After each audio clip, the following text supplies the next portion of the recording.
Test 1, 2. This is not the final mic setting, but let me get my camera on. I'm gonna get, oh no, focus. All right.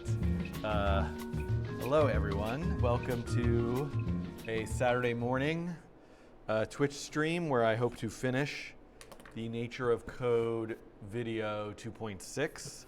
I shut off the autofocus on this camera, so I need to focus it.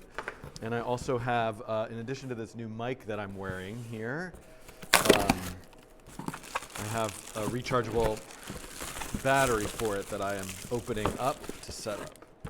So, just give me a moment here. No! Okay, never clip the mic and then put it on. Hopefully that wasn't like an awful sound for you. Let me get the chat up over here on my, oh boy, no, this is dead. I gotta charge this up more. I can see, I don't see the chat. Oh yes, I do. Package unboxing, yeah, okay. That's good to know. Let me see if the Discord is open. Do I have that here just in case?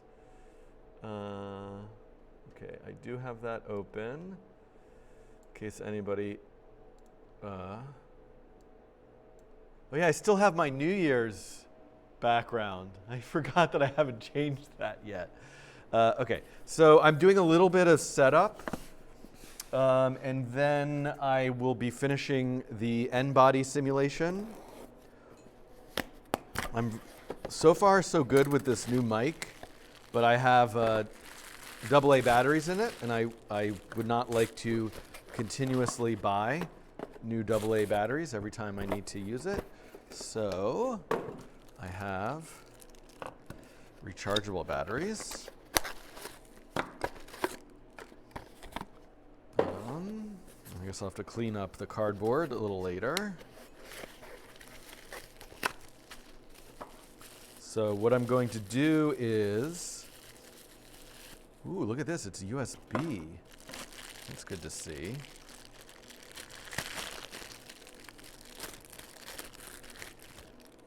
I should have like a tabletop camera. So then I need to focus the camera. I'm tempted to just put the autofocus back on. But yesterday when I was streaming to YouTube, it was really seeming to bother people. They couldn't stop mentioning it in the chat. So I decided to try to manually focus. Hopefully that worked out okay. Okay, let me deal with all this garbage. I'm gonna just put it here temporarily. I don't have a lot of time, but I really wanted to try to make this happen. I also, yeah, the manual focus is on and I need to adjust it. There's a sort of there's a complication with me focusing the camera because I'm only one person. I could charge before use. Okay, that's what I'm gonna do. So hold on, just give me a moment here. I can only do one thing at a time. By the way, I'm really struggling to think of an idea for a Pi Day video. So please let me know your ideas. I'm going to record that probably next Tuesday or Wednesday. I'm going on vacation for a week in March, so I'll be on vacation during Pi Day, so I need to record it in advance. Plus, minus. There we go. USB. Fuzzy.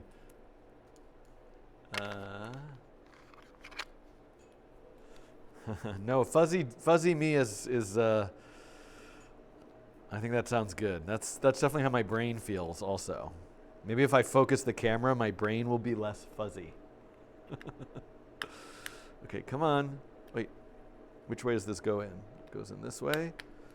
So let me just check the, so I only have one bar left on the battery that's in the receiver right now. I'm gonna plug this in to charge. And hopefully, and I'm gonna leave it, oh no, that's plugging in the iPad. I'm going to find a spot to plug this in, probably over here somewhere. I have so many outlets and yet nowhere to plug this in. Oh, I know where to plug this in. Then I'm going to work on focusing the camera. Then I'm going to get started finishing this tutorial. Aha. Oh, perfect. Silly me. I have all these USB ports right here, right where my audio stuff is. It is red. I assume that will turn green when it's charged.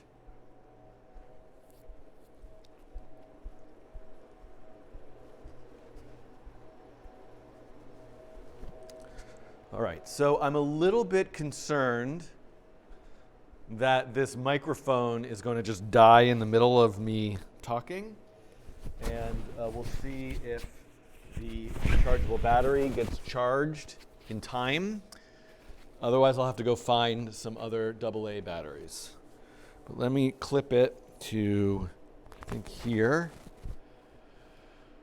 Oh my goodness, is my shirt like green screening out? It's the undershirt is green screening. Oh, that's kind of crazy.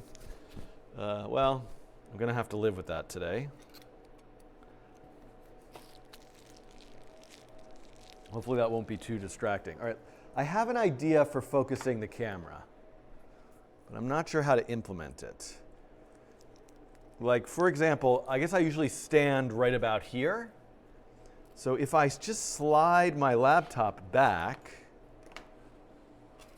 as far as it will go without falling off the table, I should be able to focus on these stickers, and but I'm a little bit behind it. I wonder if I could just place something here. What do I have? Do I have a stool? Oh, I do have, hold on. I do have this tripod. How tall? Oh no, that's as tall as it goes. I have a chair I could put it on. I have shelves, cardboard. Wait, is this? No. These are all full of things. Hold on, I'm trying to come up with a solution here. Also, what's going on with this? The green screen is a little bit wonky. Hold on, I'm gonna make this happen. There's gotta be a way. Oh, I know what to do.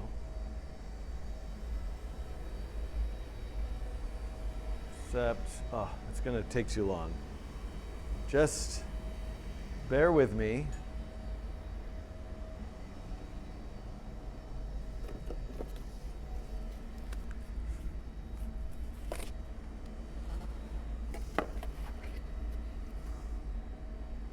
Okay, what I'm going to do, get some tape.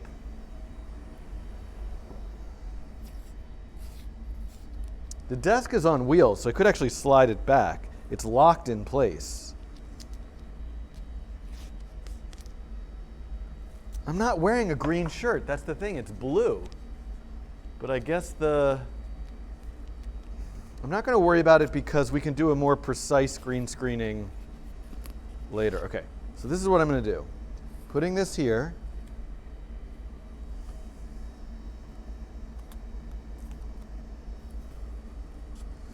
Just give me a second.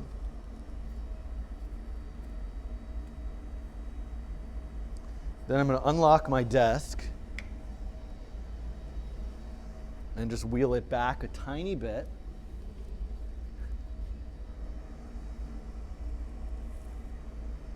The thing that's unfortunate is the camera doesn't stay focused. So now this is about where I would stand. And if I come over here to focus on it,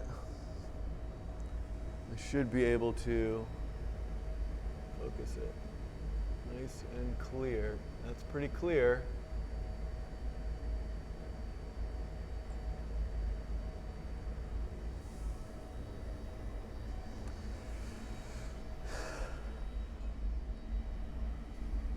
Okay, I look in focus. I can move the desk back forward a bit. And then I can lock it in place.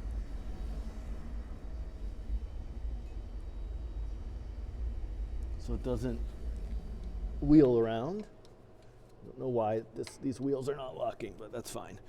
Okay. Good. All right, I should be good now.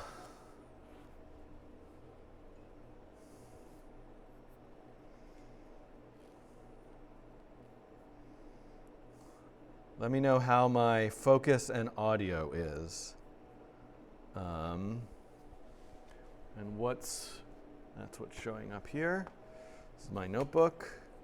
I had all these things that I wanted to do in yesterday's stream on YouTube that I didn't make happen, but don't really have time for those today either.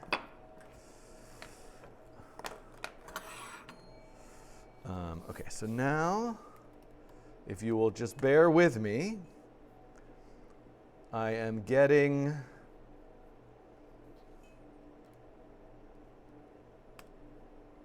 No.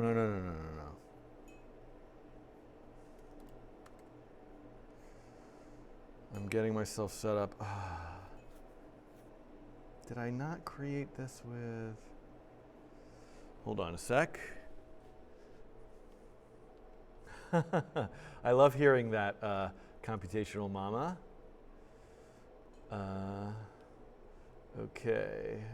Thank you for all the kind feedback, everyone. I am looking for... hold on. I'm looking for something.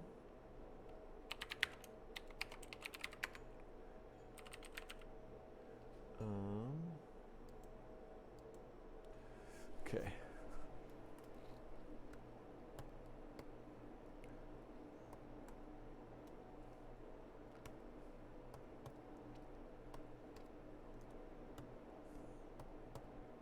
I'm deciding to just do my setup while streaming here, so apologies for that. Yeah.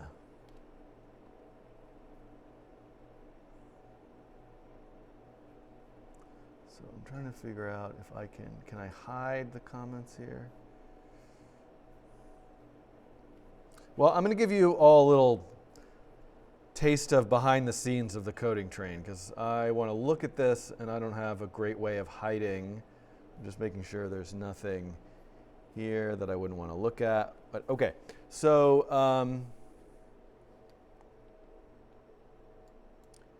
if anybody, currently do not have Discord viewable. That can be changed fairly easily. But so if you have messages for me that you're trying for me to see, then yes, please post those in the Twitch chat and let me know that I should check Discord. I'm going to open up the Discord chat on this iPad, but it was at 1%, so I'm just leaving it plugged in to give it a little juice. Let me take a look at my rechargeable battery is still charging and still red. Let me just check my phone.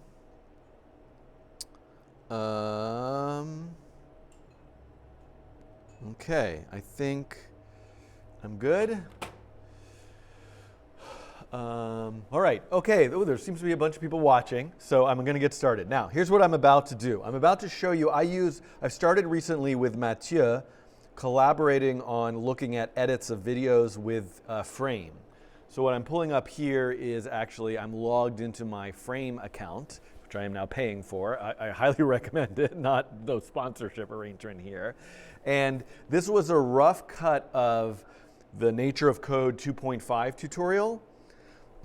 And right here, I noted, and let me just zoom in, I need to keep watching, but just noting this is actually a spot where the video could wrap up.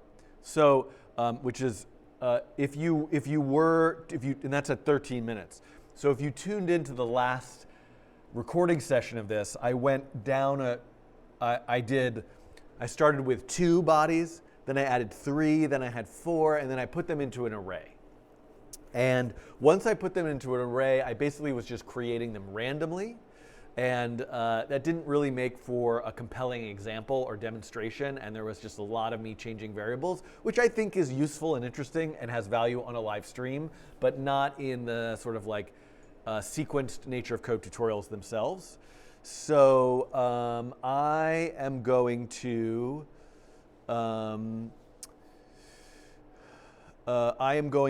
just take a peek at this video. And I will let the audio come in for you. I just can't remember whether it's doing that or not. Where's loopback? Here it is. Chrome is on, so the audio should go through. And I just want to look at what I was doing and where I left off so that I can kind of come back in and redo basically the end of this video. Okay, so I'm just going to take a look at this. Continue playing. Just out of curiosity, let me go back to making them random. Oh, okay, actually it's here. So this is actually, okay, hold on. No, this is good. So we can see with them random, I'm getting quite an unstable, chaotic system. I'm actually quite surprised how much it's staying within the canvas. In my experience with doing this, it's usually just going to kind of go crazy and fly off the handle. But I think what I'm trying to emphasize here is that by thinking about the initial starting conditions of the system, the results that you get might have some symmetry or sort of character to them that you could take advantage of for a particular kind of design. Okay, so this is exactly where I want to pick up from. One thing is there's some glitching in the audio. I almost feel like I should go back and redo the whole thing, but I just don't think that's realistic time-wise. So I think I will just pick it up from here, and the audio will be what it will be. So I do actually need the whiteboard. So I need to focus the whiteboard and very sadly erase what I had up yesterday from the Mandelbulb stream. So let me get my eraser, which is just a sponge. I'm going to go put some water on it. So I'm wandering off to the sink. No camera in here. And I'm going to erase the whiteboard.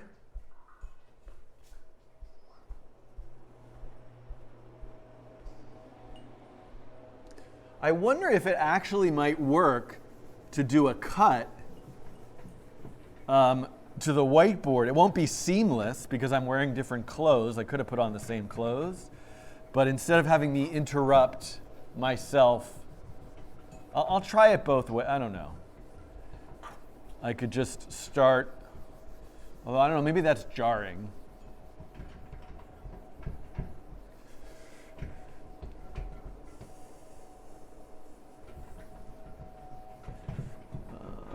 Just finish erasing this.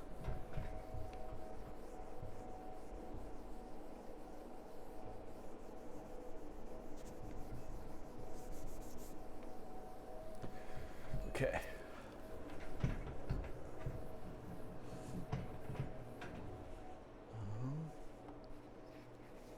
I need a rag so I don't waste paper towels, but I'll get one of those someday.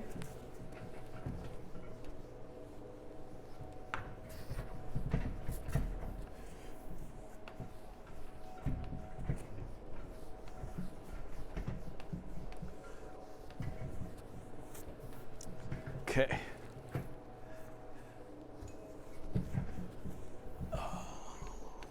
I'll let this air dry a little bit, and let me find the code so I can pick it up from where I left off code-wise.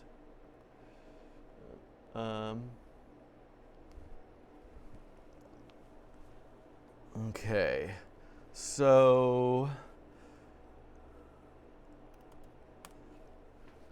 leave the whiteboard, then come back in different clothes. Just write an AI real quick that replace clothes on. I mean, that's probably not too far away. Check to whatever the latest features of Runway ML are. Okay, open.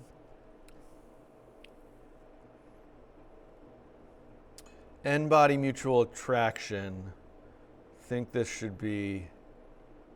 Oh no, this is what my experiments, and this is what I'm going to make. But I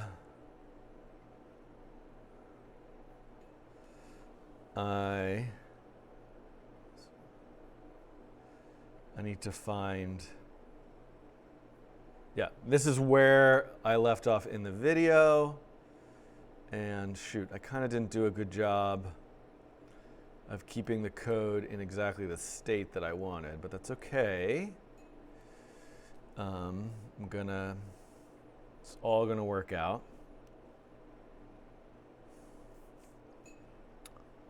So this one. Oh no, that's what I just opened up, silly.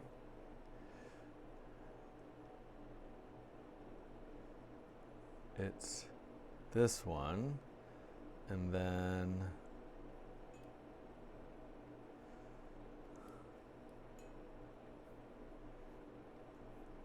all right, actually I'm just going to look. So let I equal 0. Let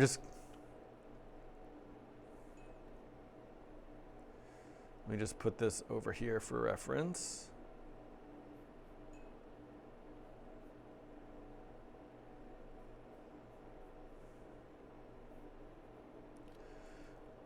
For let I equal 0, I is less than 5, I plus plus.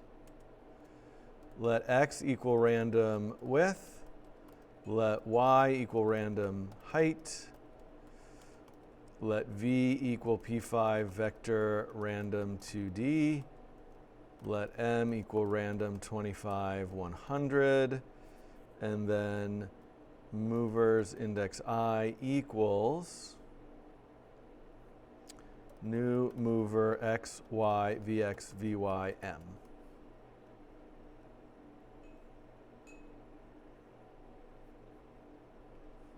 Okay, great. So I don't need this anymore.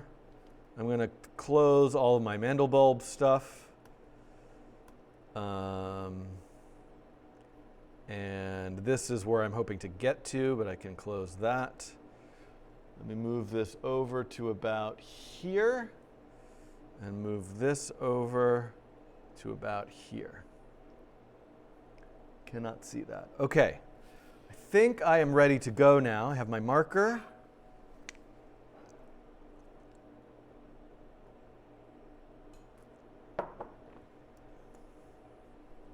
Oh, and this should be commented out. Okay.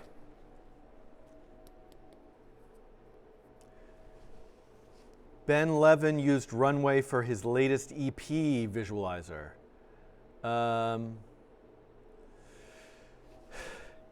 Yeah, okay, so Patricio from the Book of Shaders works at Runway. He and I have been in touch quite a bit recently, which has been great. Ben Levin used Runway. I would love to learn more about that. Hello to Ice Copters, your first time chat. That's very exciting. Record to disk. Thank you, Unicorn Coder. You are saving the day. Saving the day. Okay, start recording. I am now recording to disk. Wow, I did not even remember that at all. All right, so, and I just want to check the mover here for a second. X, Y, V, X. Okay, so I'm going to change that. Got it. Okay. I really don't think, I shouldn't say it, because I was about to say, I really don't think this is going to take that long. But as soon as I say that, then I'm here for 4 hours. Yesterday was a 4-hour stream to do the Mandelbulb. That was crazy. I have to drive about 5.5 hours today to Baltimore, Maryland. So I want to get out of here by noon. So I want to try to finish this. And I have to stop in Brooklyn to pick up some stuff. I'm helping my parents move. It's a lot of stuff going on. But thank you for being here.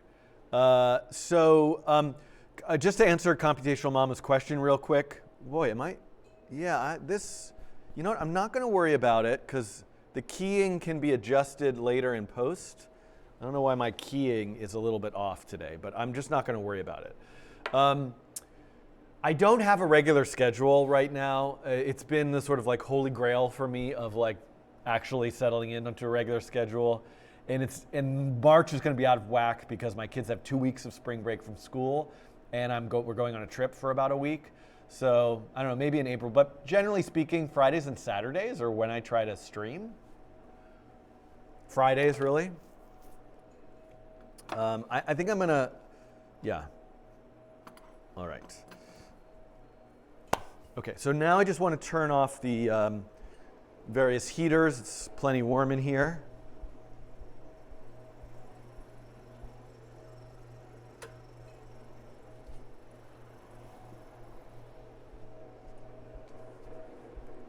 So my audio can be as pristine as possible.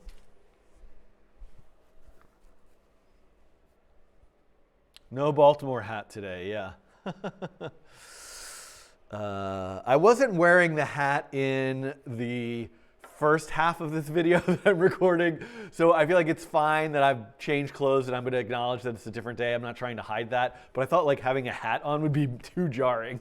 So, and I took a shower and got all dressed up for this today, so I don't need the hat. If you see me wearing the hat, it's because I well, it doesn't mean I didn't shower, but I just was kind of like, didn't have any time to get myself together. Okay. Recording to disk. Everything is going smoothly. Thank you, Icecopter. Computational Mama will appreciate sometimes the difficulty as a parent one has of young children getting the time to shower. Although my kids are getting so much older now, it's kind of unbelievable. Where has the time gone? Okay, we don't need to discuss that. All right. I think I'll start over at the whiteboard. All right, you know what? I'm going to start. How to do this?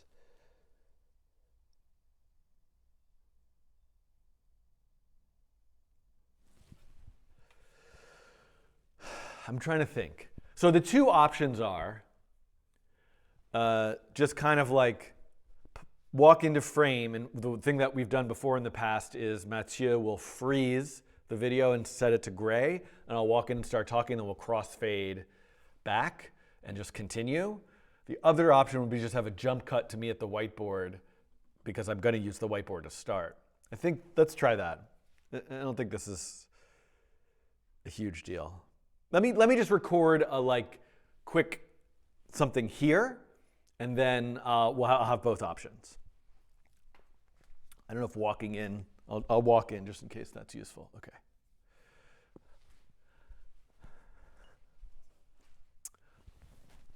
Sorry, interrupting from a couple days later. Actually, it's more like a week later. But yeah, when did I last do this? Was it last? It was earlier this week. I don't remember when it was. It doesn't matter. Sorry, interrupting from a few days later. I'm going to pick this video up that you're watching right now with a new demonstration. I don't even know what to say. It doesn't really matter so much. Let Dan equal record. Pet parents are welcome. Yeah. I'm just enjoying the chat. Okay. The funny thing is, the important thing for me to do today is do the coding example, and yet I nonetheless will spend a half an hour trying to record me walking into frame with a transition. Such a waste. But it's just it's like a warm-up. It's kind of like athletic warm-up, Instead of stretching, I just do this walking into frame to interrupt the previous video multiple times. Sorry, just interrupting from a few days later. I'm going to pick back up from what you're watching right now with a demonstration of how to take that array of mover objects and position them. Okay, yeah. Got it. Hi, sorry, interrupting from a few days later. I'm going to pick up the video you're watching right now. If you want to see me continue on the path that I was a moment ago in the past, this is very confusing. Okay. I'm just going to say I didn't finish it. All right. Hi, sorry, interrupting from a few days in the future with fresh outfit, fresh day, fresh energy. I'm going to pick up the video you're watching right now with a new demonstration. What am I even saying here? Let's see. I love one of your old videos that you are walking to the whiteboard and you just jump spinning with different clothes and keep talking. Slit scan effect. Cut. I'm just reading. Okay, I'm going to get this. People are. I'm glad you're all enjoying this. What am I trying to say?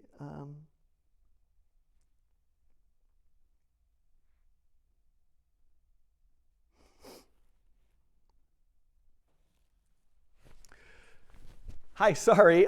This is me a few days later. I'm going to just pick this. For you, it's just happening right now. The video is continuing. I want to demonstrate how it is that you can take those mover objects that I positioned manually and put them into an array and achieve some kind of effect that looks like, let me just, okay. I just don't want to talk for too long, but it really doesn't matter. Okay. Hi, sorry, I'm a few days in the future finishing up this video. I didn't get a chance to finish it before the other outfit I was wearing, so excuse the awkward transition. But I'm going to look at now what kind of initial positions and velocities could I give an array of mover objects in an n-body simulation. So let's dive right back in. All right, that'll do. That'll have to do.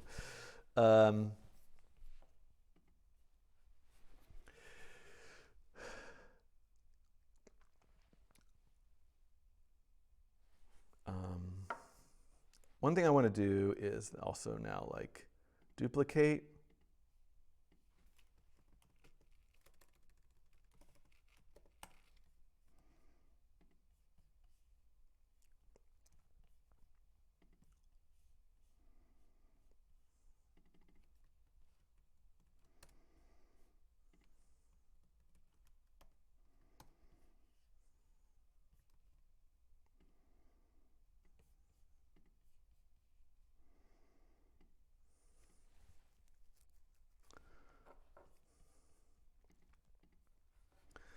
I've also switched it back from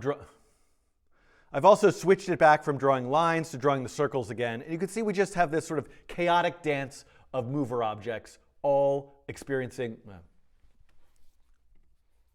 I'm recording, right? Yes, recording. I've also switched back to drawing circles instead of connecting everything with lines because I'm now going to hopefully put 100, 200 movers on the screen, and it'll be too much to connect them all. Okay. And since I'm going to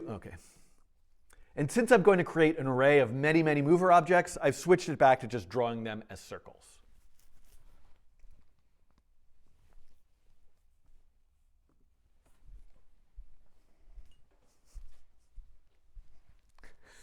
It also snowed since the last time I recorded this video, so I have the garage door down, and you can see a big bright light coming in from there.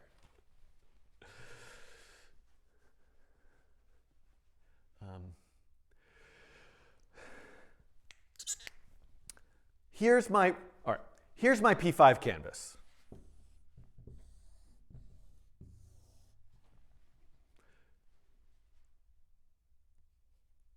I'd like to set up all of the mover objects within the bounds of a circle. I'd like to set up all the mover objects inside of what I might consider a donut.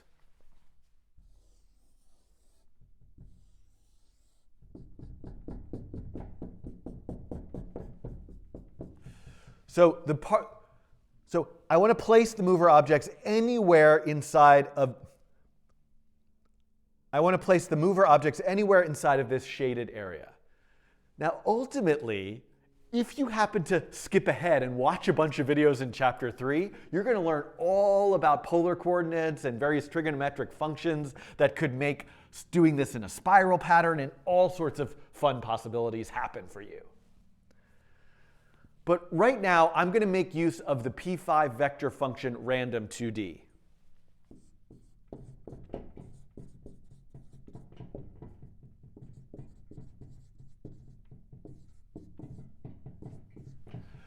What this is going to allow me to do is create a vector that points in any random direction.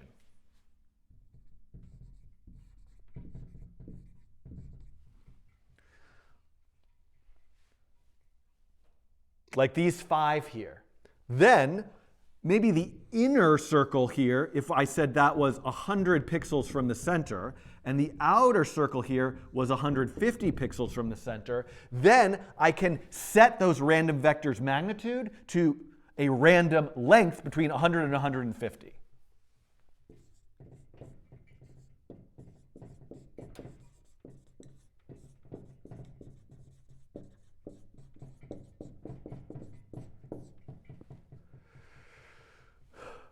Offsetting from the center of the window, then I have mover objects that are placed randomly around here. Let's try just that first. Okay. It's the polar to Cartesian coordinate song. Okay. Cut to a screen with a text saying 3 weeks later. Yeah, that would be good too. Okay.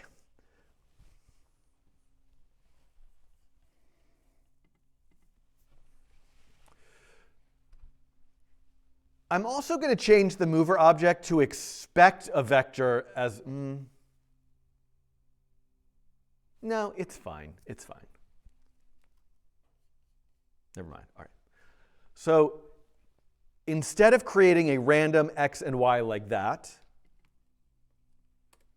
I'll start by creating a random vector called pos.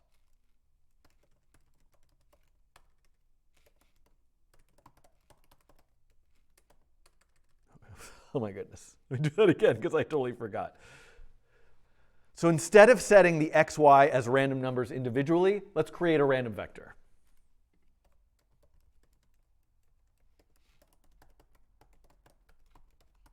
Set the magnitude to between 100 and 150.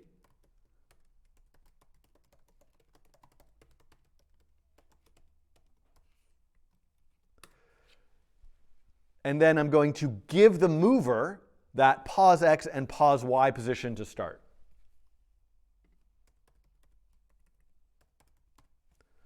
I want to comment out the update function just so I can see. Oh, they all are there. Huh, that doesn't seem right.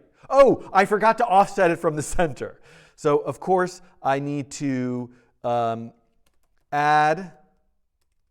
Actually,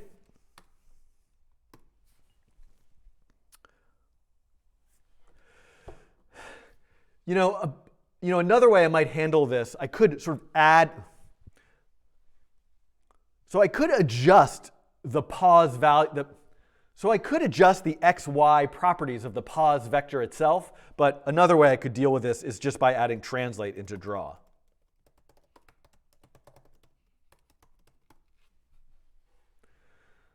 So now I have 5 mover objects anywhere inside this donut. If I were to say 50, we can see if I were to say 500, we can see clearly they're all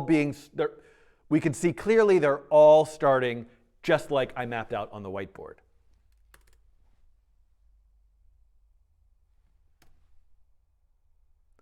Let's see what happens if I let it just run.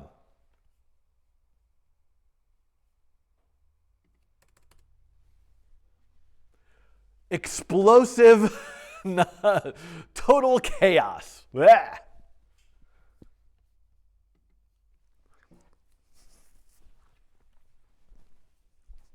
Oh, I need to.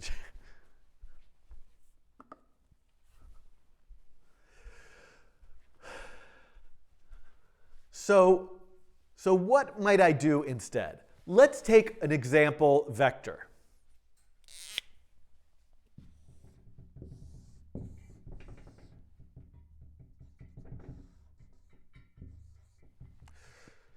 So here is an example of one mover object with a random vector placing it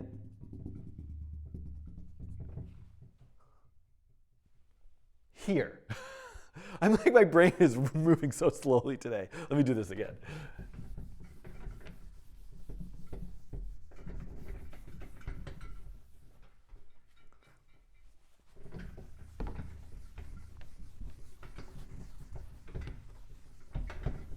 Well, that's going to be obvious that I clean that better. Ah!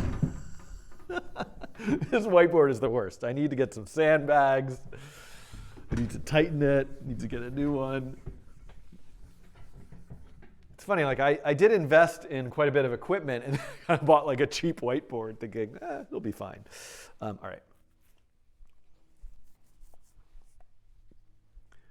Let's consider one example mover.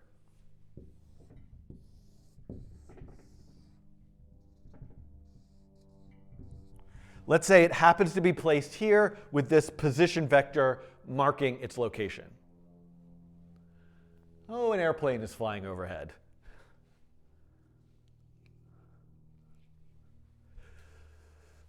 I don't like the way I drew that. Hold on.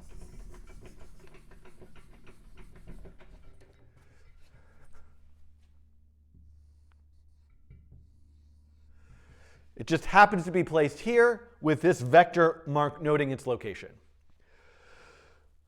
What if I gave it an initial velocity that is perpendicular to this vector? So no matter where it starts, its initial velocity is always sending it in the direction what would be essentially tangent to this circle. Now I'm starting to use a lot of terms like perpendicular, its angle is 90 degrees, its tangent. Again, follow into chapter 3 and all will be revealed. But I think right now we could, in a I think right now as a quick way of doing this, I can use the rotate function that's embedded in the P5 vector class itself. If I take this particular vector and call rotate and give it 90 degrees or pi divided by 2 radians, then I will have taken a vector that looks like this and turned it into a vector that looks like this.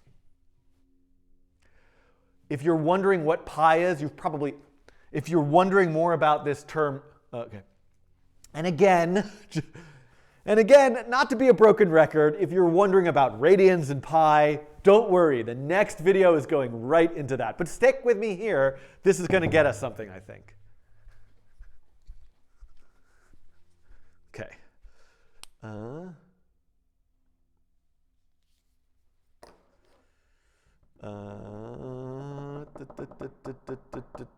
Oh, I guess I drew that other vector in a place where you can't see, but that doesn't matter. It's fine. I'll just leave it. Okay.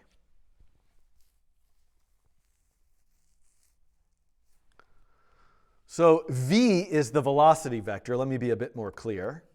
And instead of making it random, what I'm going to do is copy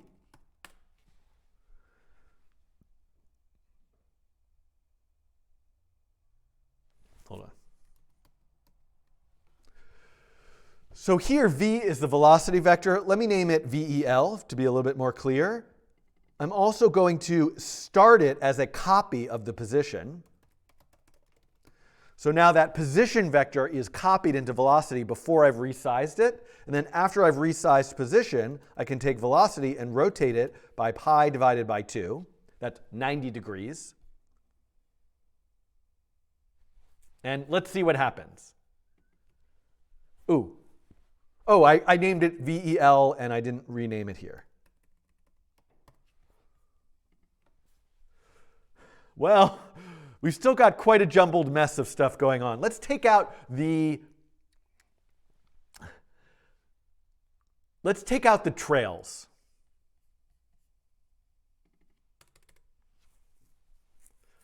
I think the relative scale of the forces is too high.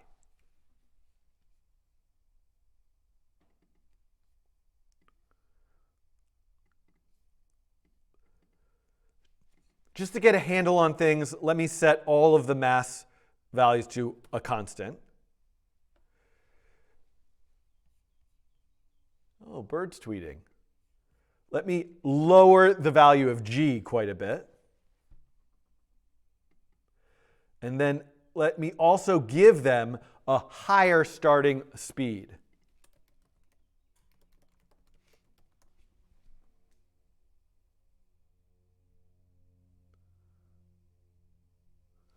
That was kind of cool. Let's make more of them.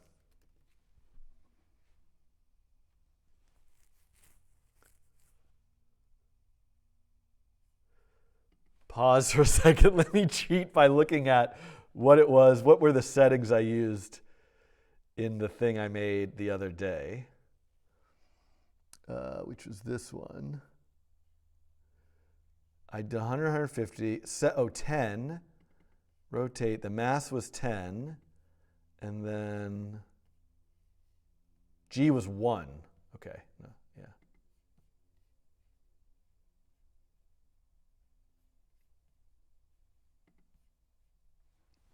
I'm going to lower that force of gravity even more. And this is what I was hoping to see, this almost undulating, spiraling, galaxy-like formation.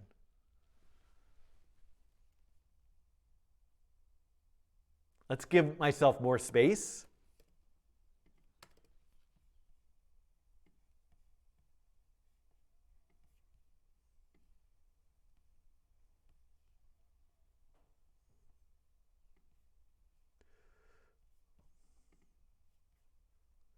Sorry, everybody. I can't like see today. Where's the edge? It's like the glare is so bright in here. There we go.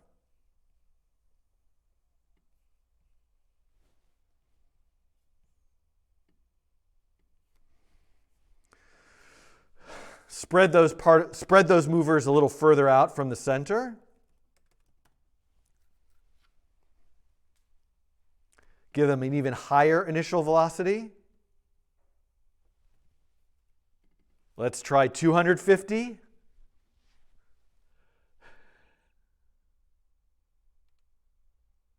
I'm quite enjoying this.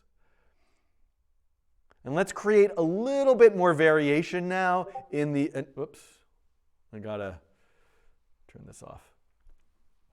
And let's create a little bit more variation now in the mass and the initial velocity.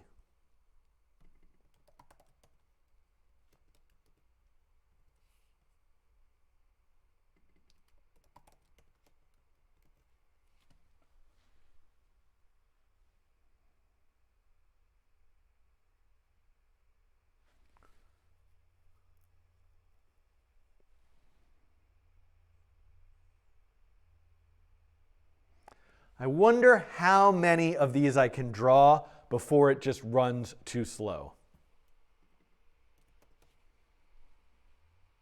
Already at 350, you can see the frame rate is choppy. Now, why is the frame rate choppy? I'm going to show you. It is not the fact that I'm drawing. Now, why is the frame rate choppy? It is not because I am drawing 350 circles.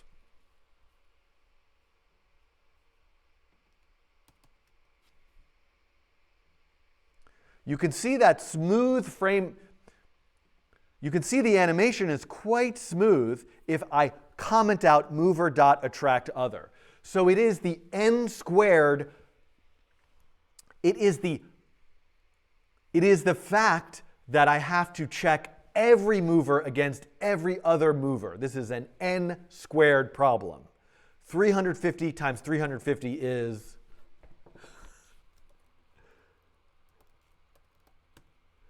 122,500 computational cycles.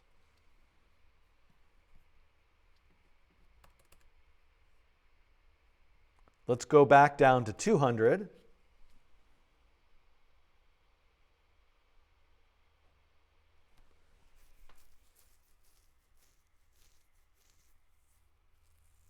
Okay.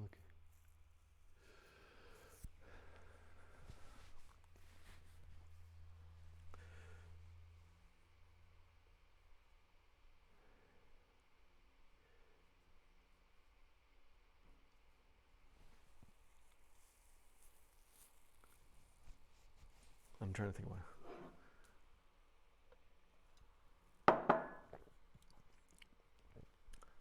And you can see that's probably about the limit that I can get just with the way that I've written the code. Now, there are many efficiencies that you could add to a system like this to be able to increase the number of mover objects that you can draw and the amount of forces that you could calculate.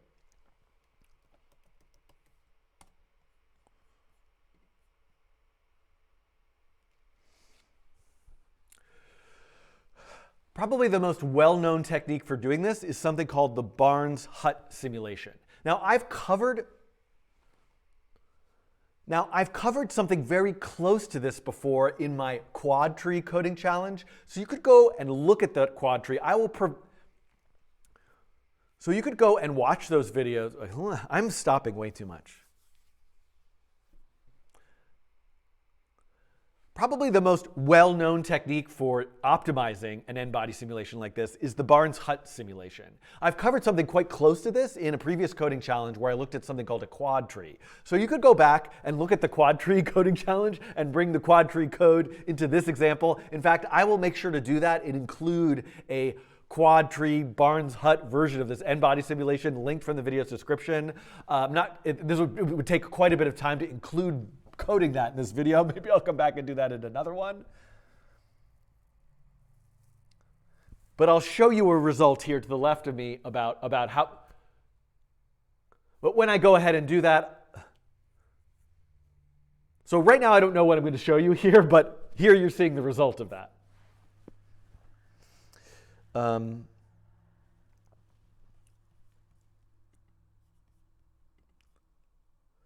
One other thing I might like to try, just out of curiosity, is what happens if I bring the attractor back? What happens if I take just this idea of a single stationary object? I'm not saying this is realistic. That has a much higher mass sitting in the center to kind of keep the system.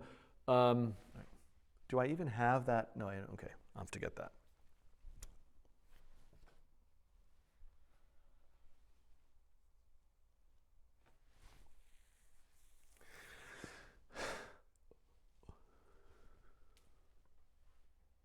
Stay hydrated, thank you. One thing I'm also kind of curious to try is what if I were to bring back that attractor? One thing I'm curious to try is what if I were to bring back that attractor and just place it stationary in the center, maybe give it a large mass? Could I create the sort of illusion of a more stable system orbiting, say, a large star?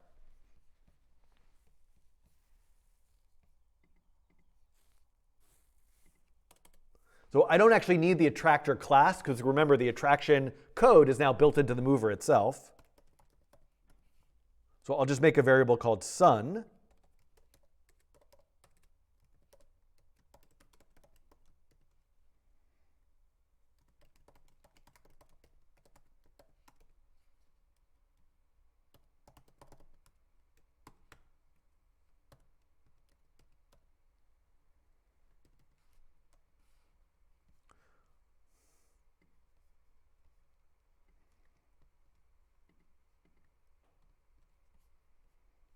Oops. So you can see here I created a new mover object in the center with no velocity and a mass of 100.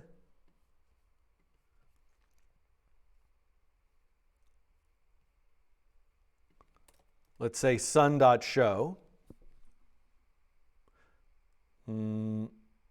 Oh, I forgot I translated to the center.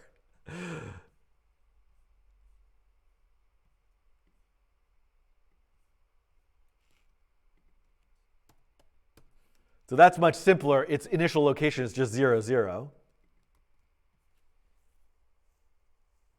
Why am I not seeing it?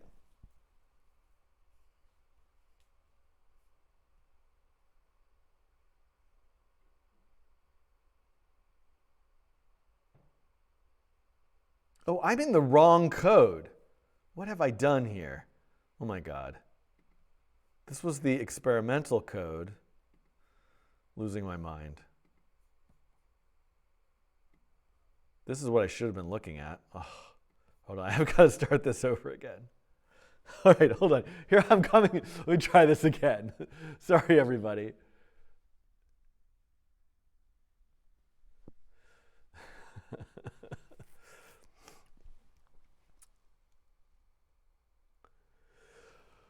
One thing I'm curious to try is what happens if I bring back, somewhat artificially, this idea of an attractor, a stationary object that's maybe with a larger mass positioned right in the center of the canvas. So I'll make a variable called sun. Sun will be a new mover at 0, 0 with a velocity of 0, 0 and a mass of 100. Let me say sun.show. There it is right there. But now I want the sun to attract every mover.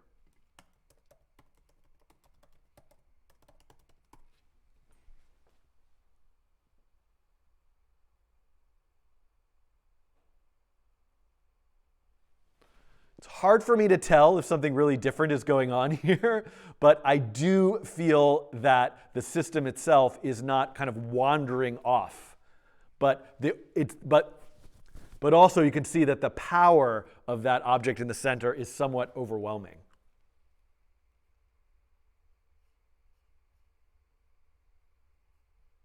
What if I gave it a really huge mass?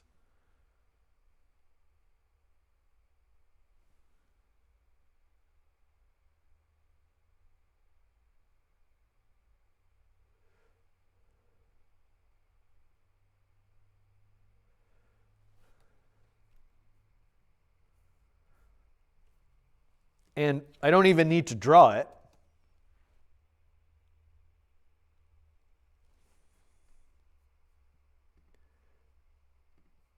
Just out of curiosity, if I lower the gravitational forces quite a bit,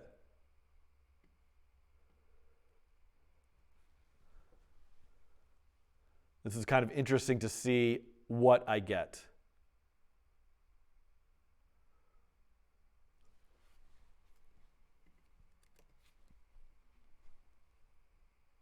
Let me go back and add some more trails.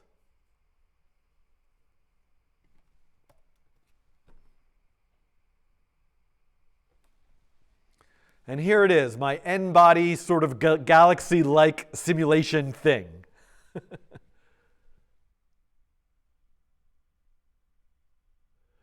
So K. Weekman, I don't know if you saw the first half of this, but I positioned things very, very specifically with fewer numbers, and it's quite stable.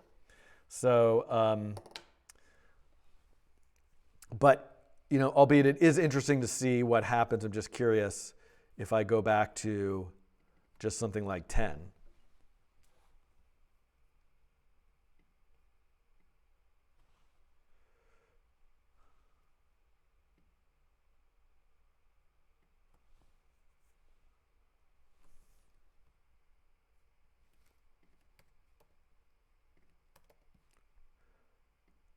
Give myself.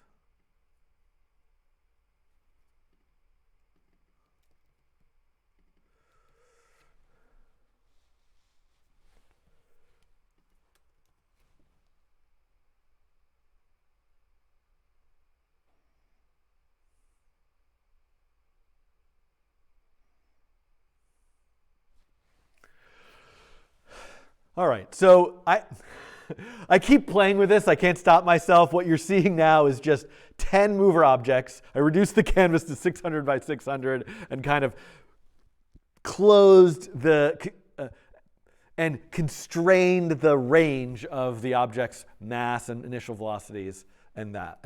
Hold on. Let me just do this.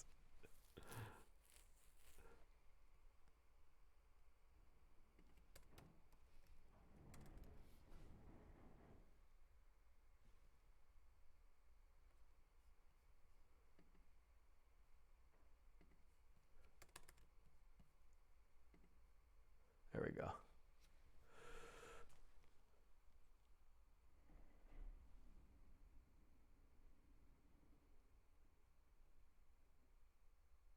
I don't know what that noise is outside the garage.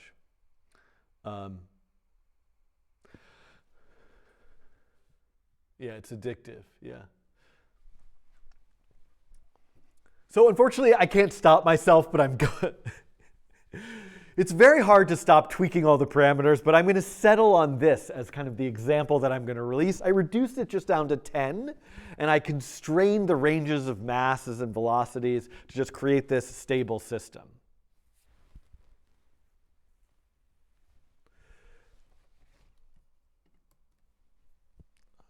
I also want to point out, I need to find that paper now, which is the N-body choreographies.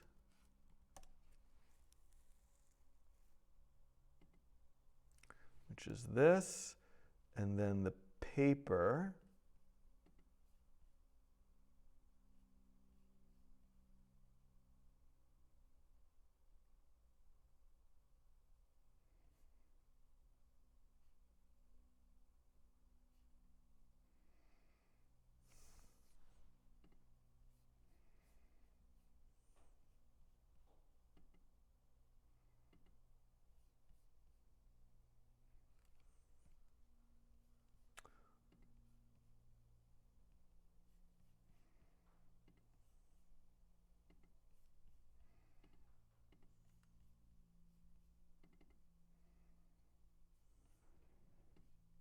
So I'm just going to talk this through, and then Mathieu will replace the background. Is it 10:45? Yeah, I got to get going here.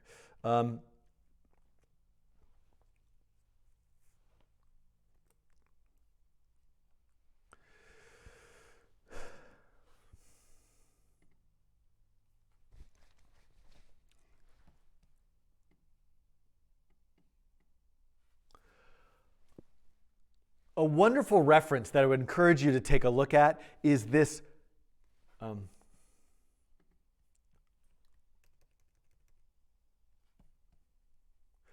another reference that I would really, a wonderful reference that I would encourage you to take a look at is the paper Classification of Symmetry Groups for Planar N-Body Choreographies by James Montaldi and Katrina Steckles. Let me say that again. Another reference, a wonderful reference that I would really encourage you to take a look at is the paper Classification of Symmetry Groups for Planar N-Body Choreographies by James Montaldi and Katrina Steckles. In the paper, they demonstrate a set of initial conditions for N-body systems that create these beautiful, symmetrical, and stable choreographies. Dan Grease, there's also a beautiful interactive demonstration of these orbits. There's also a beautiful interactive demonstration of these choreographies that was created by Dan Grease that you can play around with. Figure 8, Super 8, I can change the speed, I can hide the trajectories. I could really do this all day. I could look at this all day. So my proposal to you, my exercise for the viewer, if you're interested, is take a look at that paper, take a look at this. What kinds of initial conditions can you create in the system that I've set up? And how might you visualize those? And how might you visualize those simulations with color, with trails, with shapes? So many possibilities.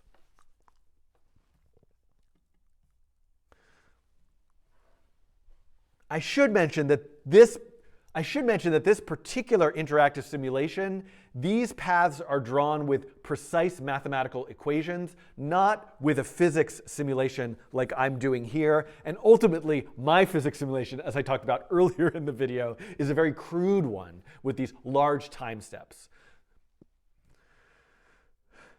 So let me know in the so this really wraps up the so this wraps up Chapter 2 of Nature of Code. If you have some things that I've demonstrated, so this wraps up Chapter 2 of Nature of Code. Maybe I'll come back and explore some of these ideas further. Let me know in the comments if there's particular things that I proposed or talked about here that you'd really like to see in a video. But now it's really up to you.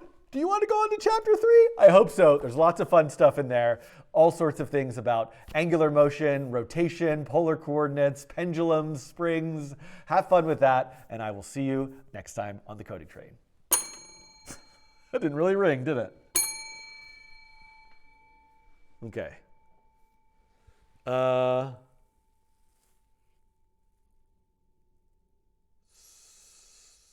Stopped.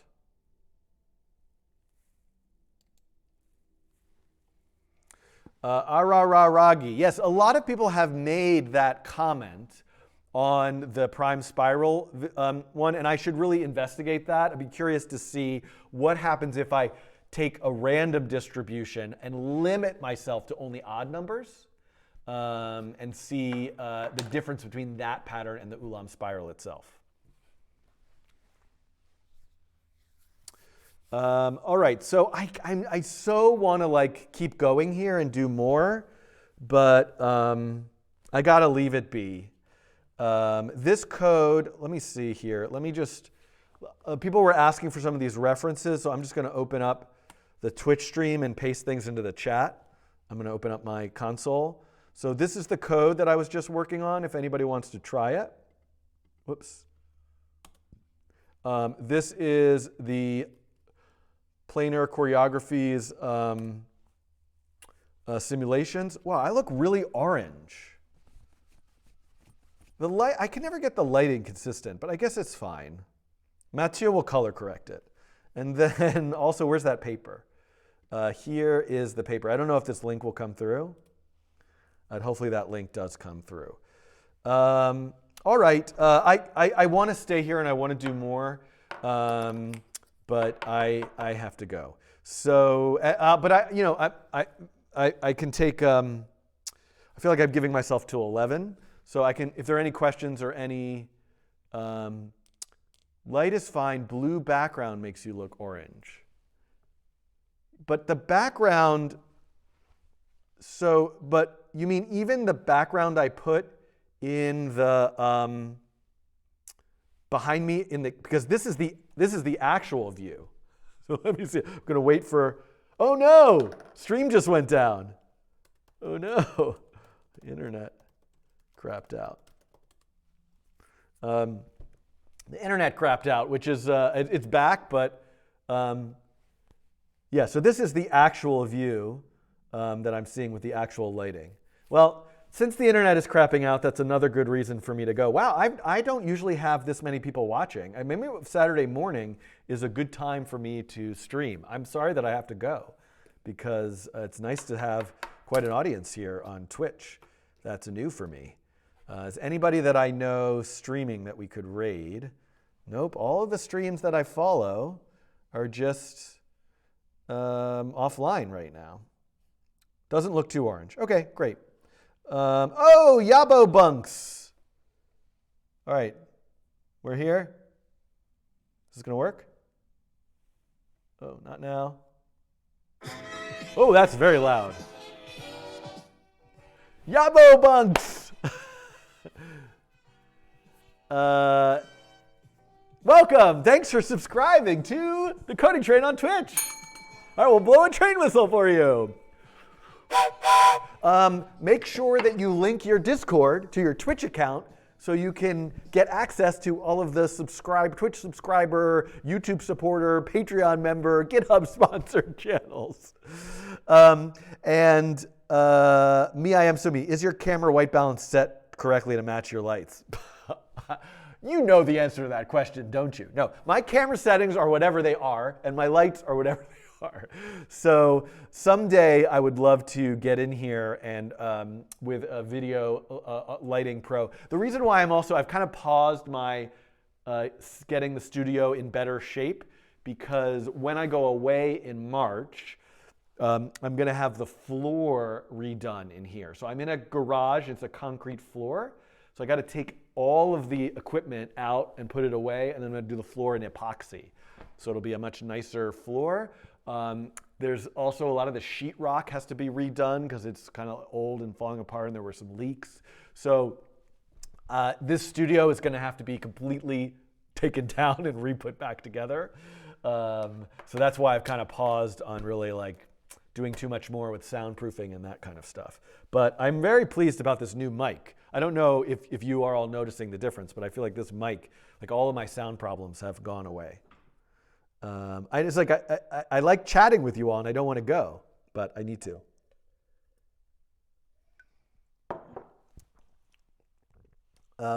Chalice of choice. I don't remember your rant at all, so don't worry about that. And any last questions? It's 3 minutes till I'm going to go. I can go back to here. The mic is good today, right? Right? First time chat. Neo Viper. I'm sorry I have to go, Neo Viper. By the way, since I have a captive audience here, let me just mention a few things.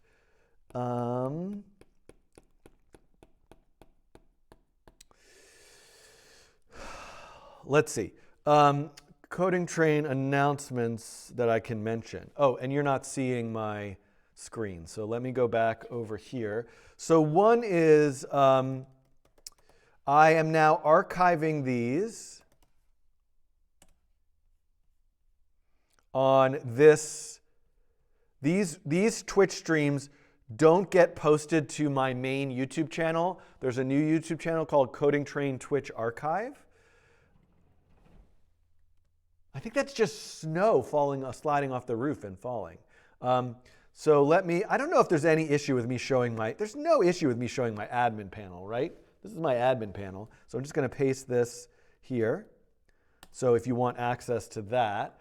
I also, just as a little plug, if I go to my most recent videos, so these Prime Spiral and ASCII video coding challenge, I really want to encourage people, if you watched these and made a creative version of it, to go to the Coding Train website and go to any of the challenge pages, and please consider submitting your own creative version. Again, I'm building a new site that's going to have a better system for taking the passenger showcase, but I want to sort of seed it with more content, so I'm just encouraging people to share. This video didn't, for whatever reason, didn't catch too much wind on YouTube. And so if you haven't checked out the slide puzzle one, I replaced the thumbnail. I thought this thumbnail. Thank you to Jason who helped with the design of that. So if you didn't get a chance to check out the slide puzzle one, please feel free to do so today or anytime. Those were some things I wanted to mention. Join the Discord. What else? Let me check the chat. So what's coming out next? I recorded the Mandelbulb Coding Challenge. This Nature of Code video 2.5 or 2.6. Here's the big ask. I don't have anything for Pi Day, and I need to record whatever I'm going to do for Pi Day next week. I might do that as a member-only stream. So if you want, I'm kind of enjoying this just like Twitch stream. I guess I could maybe just do this on Twitch. If you can submit ideas for Pi Day here in this particular repo, so you can submit any and all ideas. Where's Twitch? But I'll put it here. Oh yeah, and the Discord, sorry about that. I have to set up Nightbot stuff so that you can get links, but there's the Discord link. I have a label, so if I looked through these yesterday and there wasn't really anything that I hadn't already done or that didn't seem like it could work. So if you have an idea, I'm looking for, it can be kind of a stretch. So it doesn't need to be something about the digits of pi. It can really just be about, polar coordinates, for example, or anything that has to do with circles. But I would love something that has a kind of like good visual, there's something that's simple that I could maybe do, even if it takes me an hour to code, like that basically could end up in a 20 to 25 minute video if I'm kind of editing out a lot of the sort of like filler, and something that has a good something that like opens up possibilities for people to create their own their own variation of. So sure, I could do another like sort of math algorithm that approximates pie, but I'm kind of looking maybe this year for something that's more about a visualization. And so I would love any suggestions. Really force-directed graph layout with Hooke's Law. Yeah, that is... maybe add this Twitch channel to your video descriptions. Yes, that's a great suggestion. Program how to calculate pi by dropping some hundreds of matches on the floor. Chodnovsky algorithm. I've looked into that. Lorenz I did. I've done things around, like these are all great suggestions. If you go back and look at my previous Pi Day videos, I've kind of done things in these directions. And maybe I just need to admit that it's going to be something similar to what I did before. But please chat about these. Message me in Discord, post to here. Sorry, really have to sneeze. Finding names in the digits of pi. So I did something like that last year. That was my Pi Day video last year. Yeah, add a YouTube channel and the social of your Twitch account. Oh yeah, I need to do all these things I need to do. I need help. I need somebody to remind me about all these things, not right now, because I'm not taking notes on any of this stuff. I've got to go. So it's 11 o'clock. Thank you all for tuning in. Stay tuned for the new videos to come out, more streams happening next week. The next thing I'm doing is the Pi Day. So whatever I do next, it's Pi Day. Pi Day, delicious and sweet. I have a whole Pi Day theme song. Have you heard it? If you haven't heard it,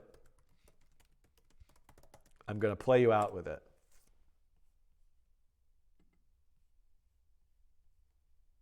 Happy Pi Day. It's 2020.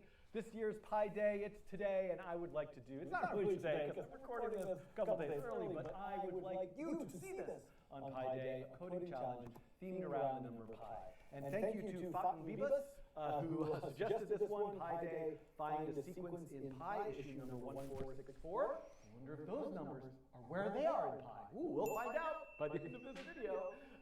How to look at how one might search for any given sequence of numbers in pi. Now, in this suggestion, a bunch of different... This all reminded me of a wonderful project from... Oh, wait. No, this is 2020. I want the 2021 one. Is it this one? Pi from Random. This is the one with the theme song. There we go. I knew there was a theme song.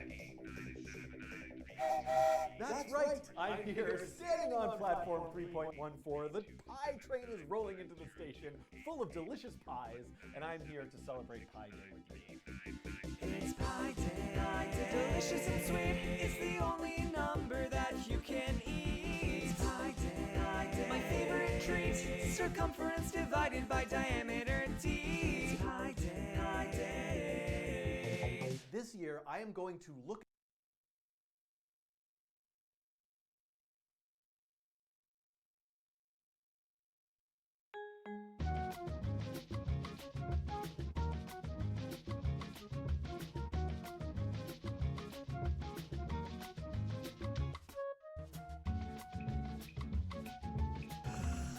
I had my mic muted. I had my mic muted during all of that. I'll do that again. Thanks for watching The Coding Train. See you next time on Twitch, on YouTube, wherever the train may take us. Have a great weekend. All aboard. See you next time. All aboard! That's my catchphrase! All aboard!